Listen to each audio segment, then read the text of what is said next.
وهو العلي العظيم. بسم الله الرحمن الرحيم. الحمد لله رب العالمين، وأصلي وأسلم على سيد الأولين والآخرين نبينا محمد وعلى آله وأصحابه ومن سار على نهجه واقتفى أثره إلى يوم الدين. أما بعد، فيا أحبتي الكرام، أهلا بكم في هذا اللقاء الطيب المبارك.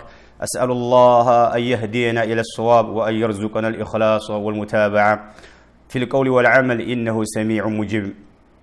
أحبتي في الله، فإن تعظيم الله يا الله بارياዎች ሆይ አላህ ሱብሓነሁ ወተዓላን ማክበርና ለአላህ ሱብሓነሁ ወተዓላ ታላቅነት ቅንጣት ታክል ሳናጓድል የአላህን ክብር መጠበቅ እንዲሁም ከአላህ ሱብሓነሁ ወተዓላ ታላቅነት ጋር የጠነከረ የሆነ ትስስር ያላቸውን ህጎችና የዲናችን መገለጫዎችን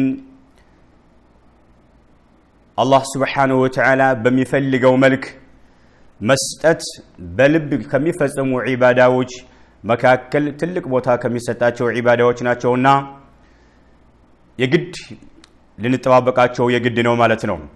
እነኚህ ታላላቅ ዒባዳዎች ልብ ውስጥ በልብ የሚፈጸሙ በርካታ ዒባዳዎች አሉ። ከነኛ መካከል ዋናዎቹ ሆነው እናገኛቸዋለን።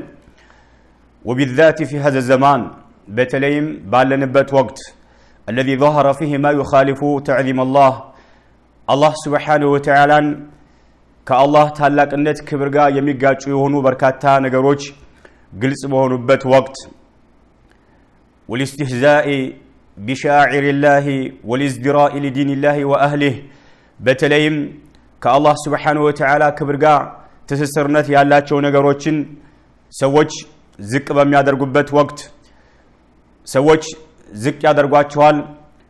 ሰዎች ማፌዝ በጀመሩበትና የሱና ሰዎችን የተውሂድ ሰዎችን ዝቅ በሚያደርጉበት ወቅት እንዲሁም እስላምንና ሙስሊሞችን ማንቋሸሽና መሳደብ ማዋረድ ጅልቅል አድርጎ መገመት ግልጽ በሆነበት ወቅት እኛ አላህ Subhanahu Wa Ta'ala ልናከብረው የግድ ነው ማለት ነው።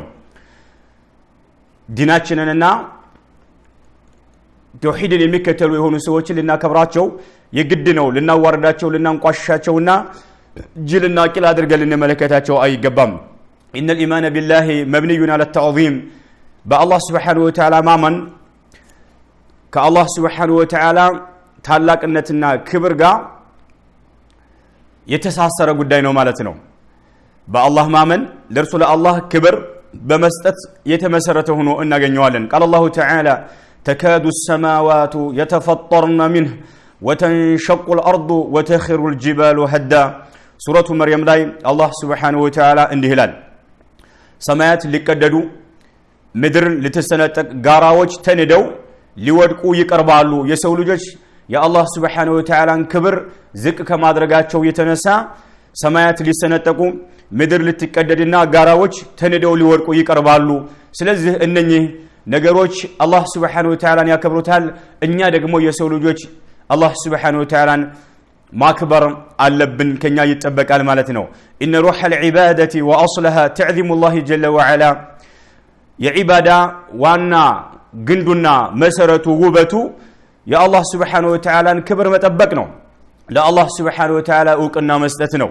وأكثر الناس معرفة بربهم أشدهم له تعظيما የጌታቸውን Subhanahu Wa Ta'ala ማንነት በሚገባ ጠንቅቀው የሚያውቁ የሆኑ የአላህ Subhanahu Wa Ta'ala ደጋግ ባሪያዎች ማለት ለአላህ ትልቅ ቦታ የሚሰጡ ጠንካራና ብርቱ ሰዎች ማለት እነኚህ ናቸው።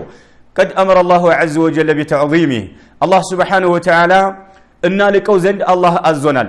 وقال تعالى فسبح باسم ربك العظيم سورة الواقع علي الله جل في علاه من النوم لو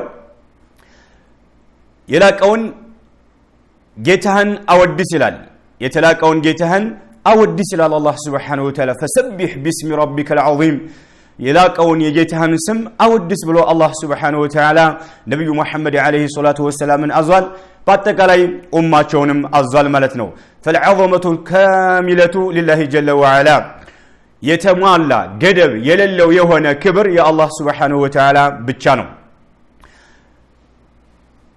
من نازعه فيها የተሟላ ክብር የአላህ Subhanahu Wa Ta'ala ነውና እዚህ ላይ የሚቀናቀንና የሚከራከር አካል ካለ አልበሰሁ ሊባሰ الذل في الدنيا ዱንያ ላይ በቅርቢቱ ዓለም አላህ ውርደትን ያከናንበዋል ወአልቃሁ يوم القيامة في النار وألقاه في يوم القيامة في نار جهنم بكتايو عالم دغمو جهنم ውስጥ الله ይማግደዋል جهنم ውስጥ ይወረውረዋል ክብር ገደብ የሌለው የተሟላ ክብር የአላህ Subhanahu Wa Ta'ala ብቻ ነው ይሄን ልቀናቀናለሁ የሚል ካለ ዱንያ ላይ አላህ ውርደትን ያከናንበዋል በከታዩ ዓለም ደግሞ አላህ Subhanahu Wa Ta'ala جهنم ውስጥ ይማግደዋል ማለት ነው ففي الحديث القدسي قال رسول الله صلى الله عليه وسلم يقول الله سبحانه الكبرياء ردائي والعظمة إزاري فمن نازعني واحدا منهما ألقيته في النار رواه ابن ماجه وصححه شيخ الألباني رحمه الله تعالى الله سبحانه وتعالى بحديث القدس النبي عليه الصلاة والسلام عند سلالفوت كرات يني قابي نتشلال